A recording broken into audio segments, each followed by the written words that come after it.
Abavuga ibi ni bamwe mu batuye mu karere ka Muhanga umurenge wa Nyamabuye aho bumvikana basaba ko muri iki cyumweru cyahariwe isuku cyatangiye tariki 22 Gashyantare hakwibandwa ku bikorwa by'isuku birwanya ibiza hasiburwa marigori ndetse hacukurwa n'imirwanyasuri ngo kuko bitewe n'imvura imaze iminsi igwa yagiye isibama ugasanga n'isuri irakwirakwiza imyanda biturutse ku kuba marigori adasibuye. Isuku ni ngombwa, isuku ni nziza cyane ku muntu wese, haba mu karere haba mu midugudu yacu. Tugomba gukora isuku mu karere kacu tugatunganya ibyiza byacu bikaboneka neza, nyine bigafasha umunyarwanda kugira ngo nawe atekane abone umutekano kuri ya suku na bya biza tubikumire. Ibyo twifuza byo ko byakorwa kubera ko imiringoti no biza mwaye mukwiye kujya muturikorera ubuvugizi. Inzu zirimo zikundagurika, abantu bakarara hanze kubera imvura. Ibiza imvura rwose imeze nabi, byo tukibanda cyane gukora imiyoboro, tugakora ahantu hose cyane nko kurwanya isuri, kuko isuri rwose urabona ko ibintu yabizambije. Gusibura imiyoboro kugira ngo amazi ajye abasha kugenda neza,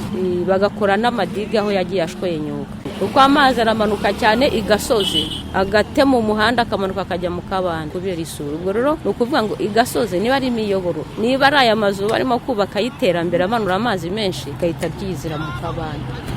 Imvura imiragwa birasaba kujya dukora si umuganda uri kuri jaride gusa yaha kuri kaburimbo, birasobanura yuko dukora n'imiringoti tukarwanya isuri kuko murabona ibiza by'imvura bimeze nabi. Isuku burya no guhozaho uko umuntu abyuka mu gitondo akoga, n'isuku y'ahantu hose igomba gukorwa igakomeza no guhoraho buri munsi buri gihe.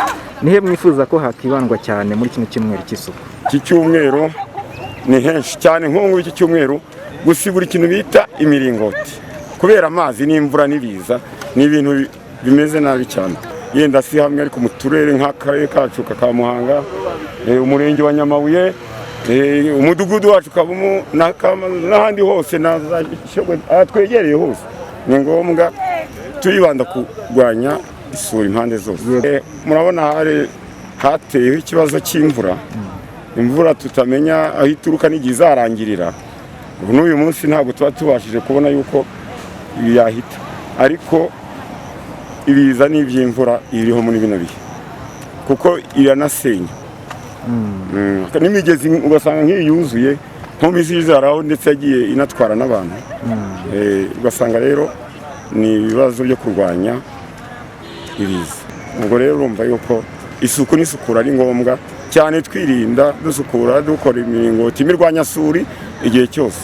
Igisubizo atanga kuri iki kibazo umuyobozi w'akarere ka Muhanga wungirije ushinzwe imibereho myiza Mugabo Gilbert avuga ko ibikorwa byo gucukura imirwanyasuri no gusibura marigori yagiye asibama kubera isuri biri mu byashyizwe mu igenamigambi ry'ibizakorwa muri iki cyumweru, agaheraho asaba abaturage kurushaho kumva ko kugira isuku biri mu nshingano zabo niba biharira abandi ahubwo nabo bakabigiramo uruhare.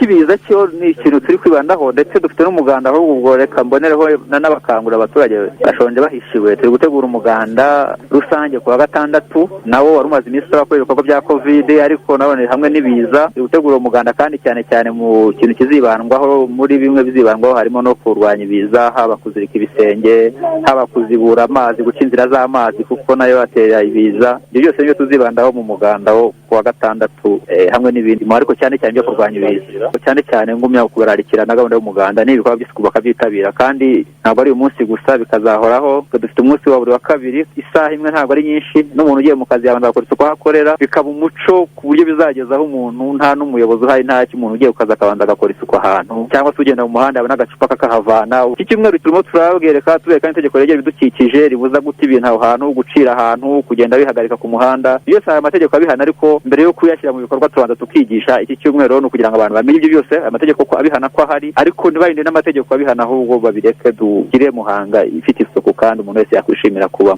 Visi Meya Mugabo Gilbert akomeza avuga ko abatuye umujyi wa Muhanga bagomba kurushaho kumva ko isuku bakwiye kwigira umuco, by'umwihariko igahera mu ngo aho batuye, aho bakorera, bityo igasakara no mu bice bigize umujyi wa Muhanga nk'umwe mu mijyi igaragiye umujyi wa Kigali. Louis Patrick Muhirwa mu karere ka Muhanga.